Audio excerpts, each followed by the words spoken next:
మనల్ని ఆపేది ఎవడ్రా అన్నటువంటి నినాదాన్ని ఇంతకుముందు పవన్ కళ్యాణ్ తీసుకొచ్చారు.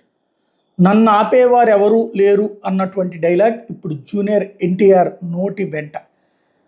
ఎస్పెషల్లీ ఎన్ని కుట్రలు, ఎన్ని రకాలైనటువంటి అవమానాలు, ఎన్ని రకాలైనటువంటి అవహేళనలు, ఎన్ని రకాలైనటువంటి ఇబ్బందులు పడ్డాడు. నిజంగా సినిమా స్క్రీన్ మీదన సింపతి క్రియేట్ చేయడానికి, నటించడానికి కావలసినటువంటి స్టోరీలలో ఎలాంటి బాధలైతే ఒక హీరోకి పెడతారో అంతకి పదింతలు బాధలు పడ్డటువంటి నిజ జీవితమైనటువంటి వ్యక్తి అతను. నిజ జీవితమైనటువంటి వ్యక్తి చెయ్యని తప్పుకి అవమానాల పాలయ్యాడు, చెయ్యని తప్పుకి అవహేళనల పాలయ్యాడు, చెయ్యని తప్పుకి దారుణమైనటువంటి మాటలు ఇప్పటికీ పడుతున్నాడు.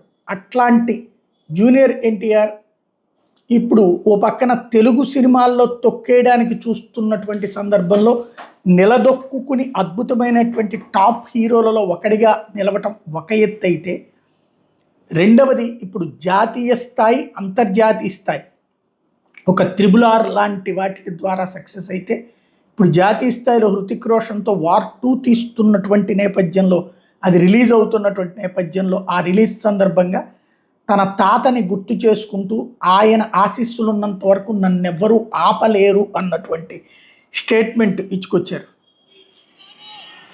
ఎన్ని సంవత్సరాలు, ఎన్ని యుగాలు దాటినా మరువలేని పేరు విశ్వవిఖ్యాత నట సార్వభౌమ నటరత్న పద్మశ్రీ డాక్టర్ నందమూరి తారక రామారావు గారి ఆశీస్సులు మన మీద ఉన్నంత కాలం, నా మీద ఉన్నంత కాలం నన్నెవ్వరూ ఆపలేరు.